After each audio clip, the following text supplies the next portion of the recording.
दोस्तों सभी को नमस्कार। दोस्तों एक नए सेशन के अंदर मैं फिर से आपका स्वागत करता हूं।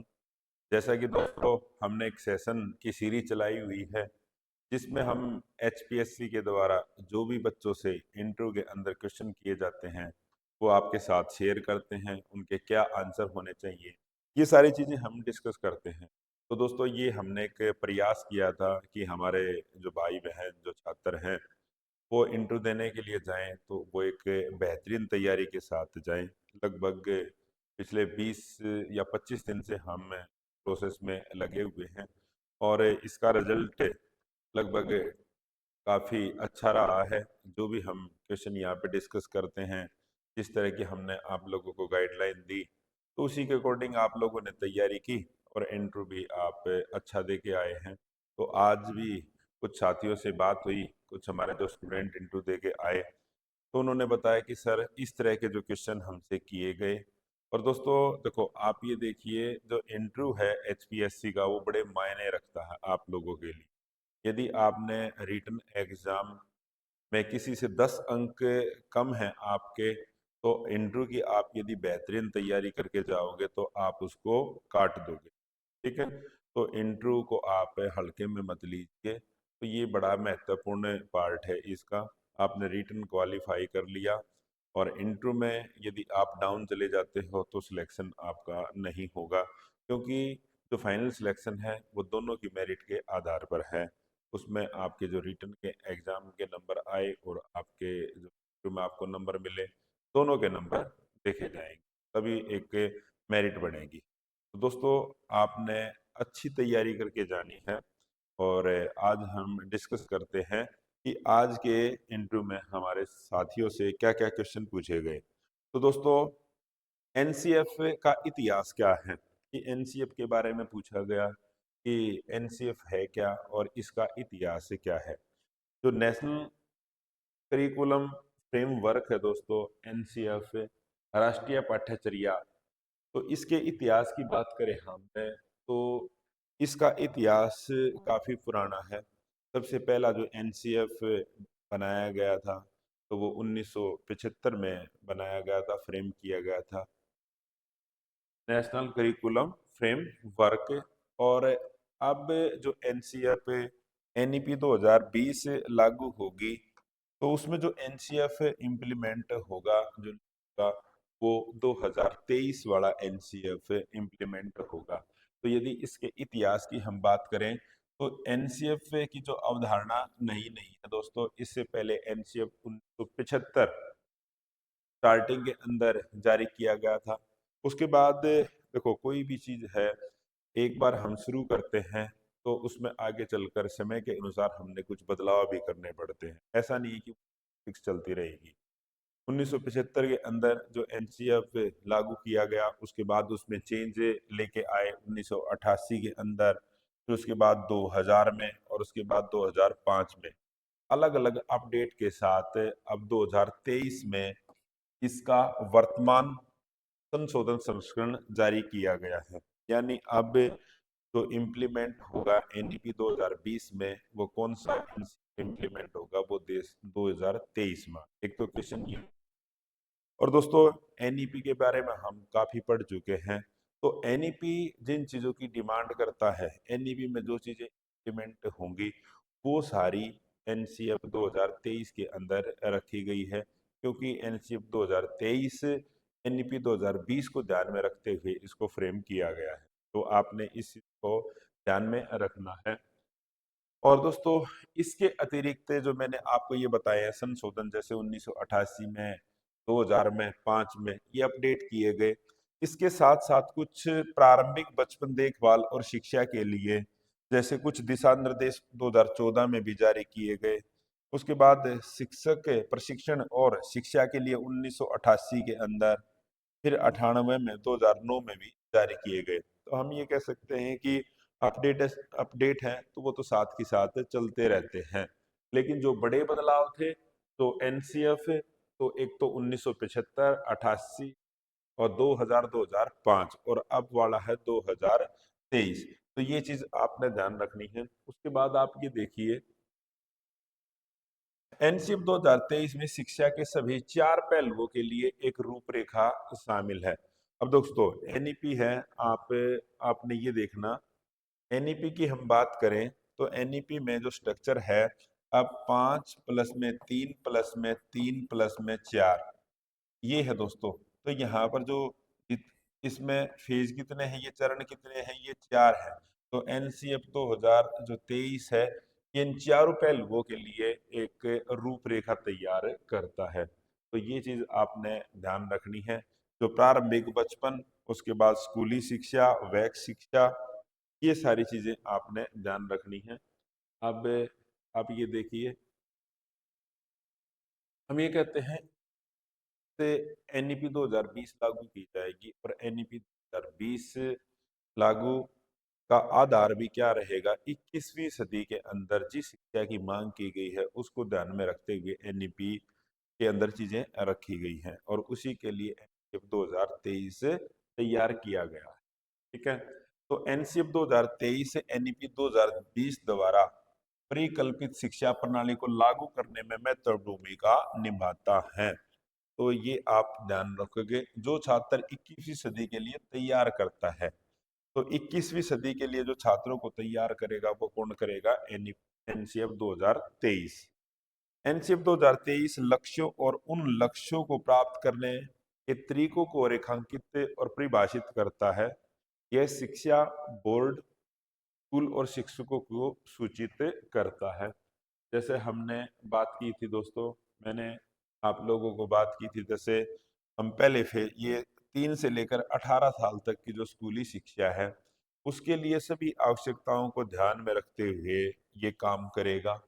ठीक है, और तो यही चीज आपने ध्यान में रखनी है, कोई नई चीजें नहीं है, जो पहले हम सारी चीजें आप लोगों को बता चुके हैं। ठीक है, तो कोई भी नई चीजें नहीं है। यहाँ से आपसे जो क्वेश्चन किया जाएगा तो वही ये क्वेश्चन होगा आपसे कि एनसीएफ 2000 या एनईपी 2020 को आगे ले जाने का जो काम करेगा तो वो एनसीएफ 2023 करेगा, या एनसीएफ 2023 किसके लिए तैयार किया गया, ये एनईपी 2020 के लिए तैयार किया है। इसमें सभी जो चरण बताए हैं मैंने, जो स्ट्रक्चर है एनईपी का, 5 प्लस 3 प्लस 3 प्लस 4, इनकी लिए जो सभी जो चारों चरण हैं उनके लिए बात की गई है। ठीक है, तो आपने ये ध्यान रखना है।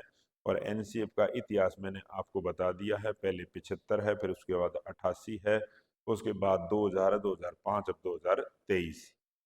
ठीक है, नेशनल करिकुलम फ्रेम वर्क, ये चीज आप ध्यान रखोगे। उसके बाद दोस्तों यहाँ पर जो एक क्वेश्चन और किया गया, आप एक स्टूडेंट से बात की कि जब सब्जेक्ट की बात करें तो सब्जेक्ट से उससे क्वेश्चन किया गया कि सर्कल को पढ़ाने के लिए आप कौन सी गतिविधि करोगे। यहाँ पे उनका मकसद ये था कि आपने मैथमेटिक्स के अंदर 10th क्लास का चैप्टर दिया, उन्होंने 11th 12th का नहीं दिया, उन्होंने कहा कि 10th क्लास का सर्कल पढ़ाइए आप। और एक से तो ये कहा कि सर्कल के बारे में बताइए, बोर्ड डेमो लिया। दूसरा एक स्टूडेंट था, उसने भी बताया कि सर मेरे के से ये कहा कि आप सर्कल को पढ़ाने के लिए कोई एक्टिविटी बताइए, क्या करोगे, आपने बच्चों को क्लासरूम से बाहर लेके जाना है और आप सर्कल को किस तरह से पढ़ाओगे। तो सोचिए आप किस तरह से पढ़ा सकते हैं। तो दोस्तों हम देखो, इसको पढ़ाने के लिए हम क्या कर सकते हैं, पहले तो हमने रेडियस के बारे में बताना पड़ेगा कि रेडियस क्या है, सरकमफ्रेंसेस क्या है, डायमीटर क्या होगा। तो ये सारी चीजें हमने जो बेसिक चीजें हैं सर्कल से रिलेटेड, ये बतानी पड़ेंगी। अगर मेरे से ये कहा जाए तो मैं क्या करूंगा, मैं क्लास के सभी बच्चों को प्लेग्राउंड के अंदर लेके जाऊंगा। प्लेग्राउंड के अंदर मैं अपने साथ एक रस्सी भी लेके जाऊंगा, और रस्सी को मैं फिर क्या करूंगा, एक लकड़ी के सहारे एक जगह पर मैं एक लकड़ी को गाड़ूंगा। मैंने उसको ग्राउंड के अंदर लगा दिया लकड़ी को, फिर उसके बाद मैं बच्चों को घूमने के लिए बोलूंगा, हर एक बच्चे को कि आप रस्सी को पकड़ के घूम। फिर दूसरे बच्चे को, अब हम कहेंगे कि सभी बच्चे क्या हैं, वो एक ही पाथ पर घूमें, एक ही उस। तो इस तरह से हम बच्चों को का हम ये कि गेम की तरह भी हम इसको बच्चों के सामने रख सकते हैं। उसके बाद फिर वहीं से फिर हम ये कंसेप्ट बच्चों के साथ क्लियर करते चलेंगे कि ये रस्सी जहां से बंधी हुई है, मान लीजिए रस्सी मैंने यहाँ पे एक पॉइंट पे बांध दी, यहाँ पे लगा दी, और ये मैंने एक लकड़ी गाड़ दी, कील गाड़ दी, कुछ भी गाड़ दिया, और रस्सी की लेंथ ये मैंने, और एक बच्चे को ये रस्सी दे के चलने के लिए बोला, यहाँ से इस तरह से वो इसको लेता हुआ चलता रहेगा। इस तरह फिर दूसरे बच्चे को हम, तो इस तरह से ये जो एक्टिविटी है ना, हम ये बच्चों को, तो इसी फिर ऐसा भी कर सकते हैं कि जो बच्चा घूमेगा तो सभी बच्चों को इस, जहां से वो घूमे सभी बच्चों को यहाँ पर हम खड़ा कर सकते हैं। फिर एक बच्चों की लाइन को यहाँ से यहाँ तक हम खड़ा कर सकते हैं। तो इससे हम ये भी बता सकते हैं कि यहाँ से यहाँ तक जो बच्चों की लाइन खड़ी है ये रेडियस कहलाएगी, और ये सारे जो बच्चे हैं इस सर्कल की परिधि या सरकमफ्रेंस कहलाएंगे। और फिर उस हम एक बच्चों की लाइन फिर यहाँ तक ले के चले जाएंगे। फिर हम ये भी बता सकते हैं कि ये लाइन जो यहाँ से यहाँ तक गई है इसको हम डायमीटर बोलेंगे। और अब डायमीटर ने क्या कर दिया, इस सर्कल को दो हिस्सों के अंदर डिवाइड कर दिया है, तो इसको हम सेमी सर्कल बोलेंगे। और ये भी जो अंदर वाला जो एरिया है ये सारा क्या कहलाएगा, इसका एरिया कहलाएगा। तो इस तरह से दोस्तों ये एक्टिविटी हमें ग्राउंड में ले जाकर बच्चों को करा सकते हैं। उन्होंने इसको में मजा भी आएगा, खेल खेल में वो चीजें सीख, ठीक है। तो इस तरह की सिचुएशन आपको दी जा सकती है। उसके बाद दोस्तों एक हरियाणा के अंदर काफी कई दिनों पहले, लगभग एक महीने पहले एक मुद्दा छाया हुआ था, कोटे में कोटा आरक्षण क्या है, ठीक है। कोटे में कोटा आरक्षण, तो दोस्तों कोटा जो भी रिजर्वेशन दी गई है उस कैटेगरी के अंदर भी फिर चीजों को रिजर्व कर दिया जाए, उसको हम कोटे में कोटा कहेंगे। अब जैसे हरियाणा में की बात करें तो कोटे में कोटा लागू करना, कोटे में कोटा लागू करने वाला हरियाणा पहला स्टेट है। हरियाणा के अंदर जो एससी कैटेगरी है उसका जो रिजर्वेशन है वो 20% था। तो यहाँ पर अब दो कैटेगरी बना दी गई है, एक तो डीएससी डेप्राइव्ड, डीएससी, और एक एससी। इस तरह से डेप्राइव्ड दोस्तों वंचित, अनुसूचित जाति, और ये हो जाएगा अनुसूचित जाति। तो इसको मैं देखो इस तरह से आपको समझाता हूँ कि हरियाणा में पहले एससी के लिए जो रिजर्वेशन थी दोस्तों वो 20% थी। अब जो 20% रिजर्वेशन थी तो सरकारी नौकरियों के अंदर बात उठी कि जो 20% जो नौकरी लोग लगते हैं इसमें से मात्र कुछ ही जातियां हैं के लोग रखते हैं। कुछ जातियां ऐसी हैं कि 20% रिजर्वेशन मिलने के कारण भी वो आज तक सरकार की नौकरियों के अंदर नहीं आ पाए, उनके बच्चों के एडमिशन नहीं हो पाए। तो अब फिर यहाँ पर इस कैटेगरी को दो हिस्सों के अंदर तोड़ दिया गया, 10-10% अलग अलग आरक्षण दे दिया गया। 10% आरक्षण तो डीएससी के अंदर आने वाली कुछ जातियां, और 10% ये। तो इस तरह से आरक्षण का दो हिस्सों के अंदर तोड़ दिया गया। तो इस वर्ग के लोगों ने इसका बहिष्कार भी किया। अब ये देखो जैसे दोस्तों हम हरियाणा की 36 अनुसूचित जातियां एससी, जिसमें वाल्मीकि, दानक, खटीक, मजबी सिख शामिल है, जिन्हें सरकारी नौकरियों में आरक्षण दिया गया, वे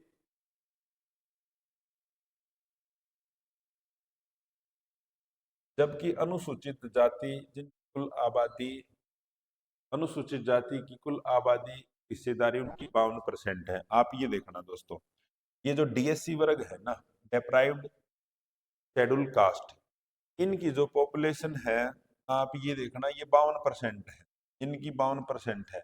लेकिन नौकरियों के अंदर सरकारी नौकरियों में इन हिस्सेदारी है वो खाली 35% है, 35%। बाकी जो एससी दूसरी जो जातियां हैं, एससी में जो जातियां रखी गई हैं उनकी 48% पॉपुलेशन है, और उनकी भागीदारी कितनी है, 65%। अब इस 35% में भी आप देखोगे ना, जो ग्रुप डी की वैकेंसी सफाई कर्मचारी ये उन पर काम करते हैं, ठीक है। तो इनकी काफी समय से ये मांग थी कि हमारा जो ये जो आरक्षण है इसका लाभ तो हमारे को मिल ही नहीं रहा, क्योंकि इसका लाभ तो खाली हमारे उसमें कुछ ही जातियां हैं ना वो लेने लग रही है। तो इस तरह से ये दोस्तों एक सरकार ने ये बांट दिया। ये पहले भी होता था ऐसे ही, लेकिन 2004 में जब कांग्रेस गवर्नमेंट आई तो कांग्रेस गवर्नमेंट ने इसको खत्म करके खाली पहले SC A और SC B के नाम से कैटेगरी होती थी, फिर इसको एक कर दिया। ये कहते हैं कि भाई जो कांग्रेस पार्टी के अंदर जो शैलजा थी कांग्रेस पार्टी की नेता, उसके प्रभाव के कारण इसको तोड़ा गया था। तो दोस्तों इस तरह से ये क्वेश्चन भी पूछा गया था। अब ये क्वेश्चन भी इस तरह से कि या ठीक है या गलत है, दोस्तों इसके बारे में अलग अलग व्यक्तियों की अपनी अलग अलग राय हो सकती है। ये ठीक है क्योंकि इस वर्ग वाले तो ये कहेंगे ये गलत है, इस वर्ग वाले कहेंगे ये ठीक है। उसके बाद देखिए आप यहाँ पे, जैसे अगला क्वेश्चन था यहाँ पे, आप एक और क्वेश्चन आप लोगों से किया, गणित में प्रयोगशाला क्या है, यानी मैथमेटिक्स लैब क्या है। अब दोस्तों आप देखोगे ना, जो नई हमारी शिक्षा नीति है उसके अंदर मैथमेटिक्स के लिए बात की गई कि मैथमेटिक्स भी एक साइंस का ही सब्जेक्ट है। जिस तरह से साइंस के सब्जेक्टों के अंदर प्रैक्टिकल होता है, उसी तरह से आगे चलकर मैथमेटिक्स का 80% जो भाग है वो तो पेपर पेंसिल टेस्टिंग वाला जो वर्क होता है उससे होगा, और 20% का इसमें होगा जिस तरह से दूसरे साइंस के सब्जेक्टों के अंदर प्रैक्टिकल होता है ना, तो वो 20% का इसका प्रैक्टिकल होगा। अब प्रैक्टिकल कहाँ पर होगा, उसके लिए मैथमेटिक्स लैब बनाई जाएगी, मैथमेटिक्स लैब। अब लैब क्या होती है दोस्तों, लैब के अंदर हम एक्सपेरिमेंट करते हैं, चीजों को रियल में बच्चों के समझाने के लिए उनके सामने वो चीजें की जाती हैं। उसी तरह से मैथमेटिक्स के अंदर कुछ कंसेप्टों को समझाने के लिए हम क्या करेंगे, कुछ हमारे पास मॉडल होंगे, कुछ उपकरण होंगे, कुछ IT का यूज करेंगे हम, तो वो चीजें प्रैक्टिकल के तौर पर उनको दिखाई जाएंगी, और फिर उनसे एक प्लेवे मेथड से या कोई दूसरा मेथड होगा जो भी अप्लाई किया जाएगा, उनके सामने रियल उनको एक्सपीरियंस दिया जाएगा, उनका अनुभव कराया जाएगा उनका, तो उनको एक्टिविटी के माध्यम से भी सिखाया जाएगा, और कुछ मॉडल होंगे वो उनके सामने रखे जाएंगे, और वो सारे उपकरण होंगे दोस्तों, वो एक अलग से रूम तैयार किया जाएगा उसके अंदर होंगे। तो यानी वीक में बच्चों के लिए एक प्रैक्टिकल वर्क भी होगा मैथमेटिक्स का। तो आने वाले आप देखोगे ना, आप इस समय में बहुत कम ही स्कूलों के अंदर, रेयर ही जो स्कूल हैं उनके अंदर मैथमेटिक्स लैब हैं, लेकिन NEP इम्प्लीमेंट होने के बाद आपको हर एक स्कूल के अंदर मैथमेटिक्स लैब देखने को मिलेंगी। तो दोस्तों इस तरह के जो ये क्वेश्चन हैं, ये आप लोगों से आज हमारे साथियों से पूछे गए। हो सकता है कि ये आपसे भी क्वेश्चन पूछे जाएं, तो दोस्तों आपने ये चीज़ें तैयार करके जानी है। और जो भी साथी आज हमसे पहली बार जुड़े हुए हैं, तो वो प्लीज़ हमारे चैनल को लाइक कीजिए, सब्सक्राइब कीजिए। हम आप लोगों के लिए प्रयास करने लग रहे हैं, तो आप लोग भी हमारे लिए थोड़ा ये प्रयास कीजिए। और दोस्तों हमारे यहाँ पर जो दूसरे बैच चले हुए हैं, जैसे अभी आयुर्वेदिक मेडिकल ऑफिसर के इंटरव्यू हैं जो 17 तारीख से स्टार्ट होंगे, तो उसके लिए भी मॉक टेस्ट आप यहाँ पे देख सकते हो हमारे यहाँ पे। और कॉमर्स के लिए जो बैच हैं वो भी चले हुए हैं ऑनलाइन और ऑफलाइन। हिस्ट्री के लिए भी अभी हिस्ट्री का रिजल्ट जल्द ही आ जाएगा, उसके बाद आपके लोगों के इंटरव्यू स्टार्ट हो जाएंगे। हमारे यहाँ पर दोस्तों SSC का जो CET का एग्जाम है उसके लिए भी बैच चले हुए हैं। ये जल्द ही आपका एग्जाम होगा, इसके लिए नोटिफिकेशन कभी भी आ सकता है, ठीक है। तो इसमें भी ज़्यादा समय नहीं मिलेगा आपको, तो इसके लिए भी हमें ऑनलाइन और ऑफलाइन दोनों तरह के बैच चलाए हुए हैं। SSC के भी हमारे यहाँ पर बैच चले हुए हैं। तो दोस्तों अगर आपको ऑनलाइन जुड़ना है, ऑफलाइन तो आप आ ही सकते हैं। ऑनलाइन के लिए आप प्ले स्टोर से आप हमारी ऐप एडू चाणक्य डाउनलोड कर सकते हो, और कोई भी आपकी आपने इंक्वायरी करनी है तो 9996406888 पर आप कॉल कर सकते हो। तो आज के इस सेशन के अंदर इतना ही। तो दोस्तों आप हमसे जुड़िए, मिलते हैं जल्द ही एक नए सेशन के अंदर। जय हिंद, जय भारत, जय हरियाणा।